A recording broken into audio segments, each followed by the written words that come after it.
नमस्कार दोस्तों। आज हम श्रीमद् भगवत गीता के तीसरे अध्याय का वर्णन करने जा रहे हैं।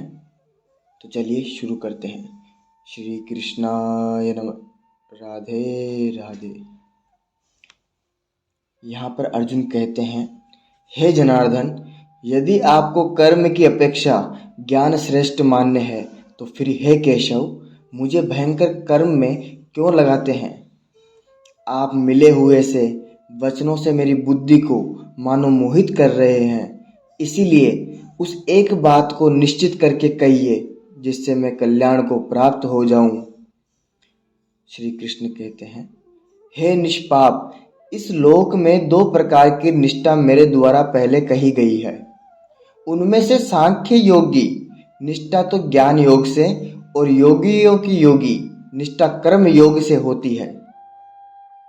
मनुष्य न तो कर्मों का आरंभ किए बिना निष्कर्मताओं को यानी योग निष्ठाओं को प्राप्त होता है और न कर्मों के केवल त्याग मात्र से सिद्धि यानी साक्य निष्ठा को प्राप्त होता है। निसंदेह कोई भी मनुष्य किसी भी काल में क्षण मात्र भी बिना कर्म किए नहीं रहता, क्योंकि सारा मनुष्य समुदाय प्रकृति जनित गुणों द्वारा परवश हुआ कर्म करने के लिए बाध्य किया जाता है। जो मूढ़ बुद्धि मनुष्य समस्त इंद्रियों को हठपूर्वक ऊपर से रोककर मन से उन इंद्रियों विषयों का चिंतन करता है, वह मिथ्याचारी अर्थात दंभी घमंडी कहा जाता है। किंतु हे अर्जुन, जो पुरुष मन से इंद्रियों को वश में करके अनासक्त हुआ समस्त इंद्रियों द्वारा कर्म योग का आचरण करता है, वही श्रेष्ठ है। तू शास्त्र विहित कर्तव्य कर्म कर, क्योंकि कर्म न करने की अपेक्षा कर्म करना श्रेष्ठ है, तथा कर्म न करने से तेरा शरीर निर्वाह भी नहीं सिद्ध होगा। यज्ञ के निमित्त किए जाने वाले कर्मों से अतिरिक्त दूसरे कर्मों में लगा हुआ ही वह मनुष्य समुदाय कर्मों से बनता है। इसलिए हे अर्जुन, तू आसक्ति से रहित होकर इस यज्ञ के निमित्त ही भली भांति कर्तव्य कर्म कर।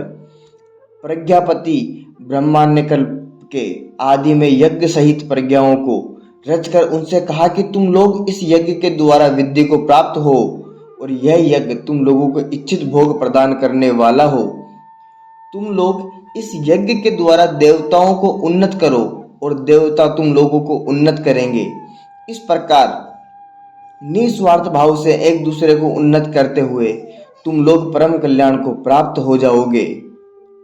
यज्ञ के द्वारा बढ़ाए हुए देवता तुम लोगों को बिना मांगे ही इच्छित भोग निश्चित ही देते रहेंगे। इस प्रकार उन देवताओं के द्वारा दिए हुए भोगों को जो पुरुष उनको बिना दिए स्वयं भोगता है, वह चोर ही तो है। यज्ञ से बचे हुए अन्न को खाने वाले श्रेष्ठ पुरुष सब पापों से मुक्त हो जाते हैं, और जो पापी लोग अपना शरीर पोषण करने के लिए ही अन्न पकाते हैं, वे तो पाप को ही खाते हैं। संपूर्ण प्राणी अन्न से उत्पन्न होते हैं। अन्न की उत्पत्ति वृष्टि से होती है, वृष्टि यज्ञ से होती है, और यज्ञ विहित कर्मों से उत्पन्न होने वाला है। कर्म समुदाय को तू वेद से उत्पन्न और वेद को अविनाशी परमात्मा से उत्पन्न हुआ ज्ञान, इसे सिद्ध होता है कि सर्वव्यापी परम अक्षर परमात्मा सदा ही यज्ञ में प्रतिष्ठित है। हे पार्थ, जो पुरुष इस लोक में इस प्रकार परंपरा से प्रचलित सृष्टि चक्र के अनुकूल नहीं बरतता अर्थात अपने कर्तव्य का पालन नहीं करता, वह इंद्रियों के द्वारा भोगों में रमण करने वाला पापीयु पुरुष व्यर्थ ही जीता है। परंतु जो मनुष्य आत्मा में ही रमण करने वाला हो अर्थात आत्मा में ही घूमने वाला हो, आत्मा में ही तथा आत्मा में ही संतुष्ट हो, उसके लिए कोई कर्तव्य नहीं है। उस महापुरुष का इस विश्व में न तो कर्म करने से कोई प्रयोजन रहता है और न कर्मों के न करने से ही कोई प्रयोजन रहता है, तथा संपूर्ण प्राणियों में भी इसका किन मात्र स्वार्थ का संबंध नहीं रहता। इसीलिए तू निरंतर आसक्त रहित होकर सदा कर्तव्य कर्म को भली भांति करता रहे, क्योंकि आसक्त से रहित होकर ही कर्म करता हुआ मनुष्य परमात्मा को प्राप्त होता है।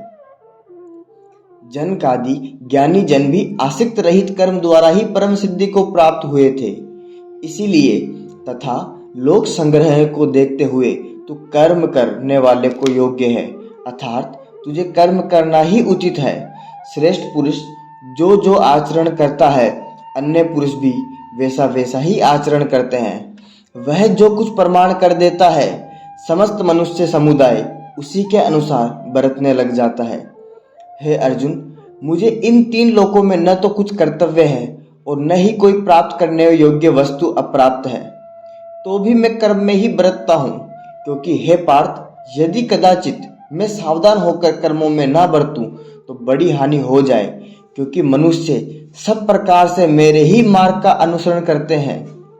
इसीलिए यदि मैं कर्म न करूं तो ये सब मनुष्य नष्ट भ्रष्ट हो जाएं और मैं संकारता को करने वाला हूं तथा इस समस्त प्रजा को नष्ट करने वाला बन जाऊंगा। हे भारत, कर्म में आसक्त हुए अज्ञानी जन जिस प्रकार कर्म करते हैं, आसक्त रहित विद्वान भी लोक संग्रह करना चाहता हुआ उसी प्रकार कर्म करे। परमात्मा के स्वरूप में अटल स्थित हुए ज्ञानी पुरुष को चाहिए कि वह शास्त्र विहित कर्मों में आसक्त वाले अज्ञानियों की बुद्धि में भ्रम अथवा कर्मों में अश्रद्धा उत्पन्न न करें, किंतु स्वयं शास्त्र विहित समस्त कर्म भली भांति करता हुआ उनसे भी वैसे ही करवाएं। वास्तव में संपूर्ण कर्म सब प्रकार से प्रकृति के गुणों द्वारा किए जाते हैं, तो भी जिसका अंतकरण अहंकार से मोहित हो रहा है, ऐसा अज्ञानी मैं करता हूँ ऐसा मानता है। परंतु हे महाबाहो, गुण विभाग और कर्म विभाग के तत्व को जानने वाला ज्ञान योगी संपूर्ण गुण ही गुणों में बरत रहे हैं, ऐसा समझकर उनमें आसक्त नहीं होता। प्रकृति के गुणों से अत्यंत मोहित हुए मनुष्य गुणों में और कर्मों में आसक्त रहते हैं। उन पूर्णयता न समझने वाले मंद बुद्धि अज्ञानियों को पूर्णयता जानने वाले ज्ञानी विचलित न करें। मुझ अंतर्यामी परमात्मा में लगे हुए चित्त द्वारा संपूर्ण कर्मों के मुझ में अर्पण करके आशा रहित, ममता रहित और संताप रहित होकर युद्ध कर। जो कोई मनुष्य दोष दृष्टि से रहित और श्रद्धा युक्त होकर मेरे इस मत का सदा अनुसरण करते हैं, वे भी संपूर्ण कर्मों से छूट जाते हैं। परंतु जो मनुष्य मुझ में दोषारोपण करते हुए मेरे इस मत के अनुसार नहीं चलते हैं, उन मूर्खों का तू संपूर्ण ज्ञानों में मोहित और नष्ट हुए ही समझ। सभी प्राणी प्रकृति को प्राप्त होते हैं, अर्थात अपने स्वभाव के परवश हुए ही कर्म करते हैं। ज्ञानवान भी अपनी प्रकृति के अनुसार चेष्टा करता है, फिर इसमें किसी का हट क्या करेगा। इंद्रिय के अर्थ में अर्थात प्रत्येक इंद्रिय के विषय में राग और द्वेष छिपे हुए स्थित हैं। मनुष्य को उन दोनों के वश में नहीं होना चाहिए, क्योंकि वे दोनों ही इसके कल्याण मार्ग में विघ्न करने वाले महान शत्रु हैं। अच्छी प्रकार आचरण में लाए हुए दूसरे के धर्म से गुण रहित भी अपना धर्म अति उत्तम है। अपने धर्म में मरना भी कल्याणकारक है और दूसरे का धर्म भय को देने वाला है। अर्जुन बोले, हे कृष्ण, तो फिर ये मनुष्य स्वयं न चाहता हुआ भी बलात् लगाते हुए भांति किसके प्रेरित होकर पाप का आचरण करता है। श्री कृष्ण कहते हैं, रजोगुण से उत्पन्न हुआ यह काम ही क्रोध है। यह बहुत खाने वाला अर्थात भोगों से कभी न अघाने वाला वह बड़ा पापी है। इसको ही तू इस विषय में वेरी जान। जिस प्रकार धुएं से अग्नि और मेल से दर्पण ढका जाता है तथा जिस प्रकार जैर से गर्भ ढका जाता है, वैसे ही उस काम के द्वारा यह ज्ञान ढका रहता है। और हे अर्जुन, इस अग्नि के समान कभी न हुए पूर्ण होने वाले काम रूप ज्ञानियों के तत्व वेरी के द्वारा मनुष्य ज्ञान ढका हुआ है। इंद्रियां, मन और बुद्धि ये सब के इसके वासस्थान कहे जाते हैं। यह काम इन मन, बुद्धि और इंद्रियों के द्वारा ही ज्ञान को आच्छादित करके जीवात्मा को मोहित करता है। इसलिए हे अर्जुन, तू पहले इंद्रियों को वश में कर। इस ज्ञान विज्ञान का नाश करने वाले महान पापी काम को अवश्य ही बलपूर्वक मार डाल। इंद्रियों के स्थूल शरीर पर यानी श्रेष्ठ, बलवान और सूक्ष्म कहते हैं। इन इंद्रियों से पर मन है, मन से पर बुद्धि है और बुद्धि से अत्यंत है पर वह आत्मा है।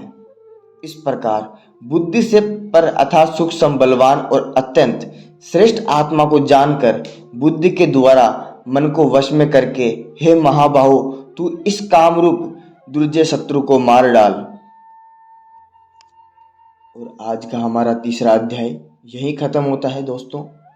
हम अगले अध्याय पर फिर कल मिलते हैं।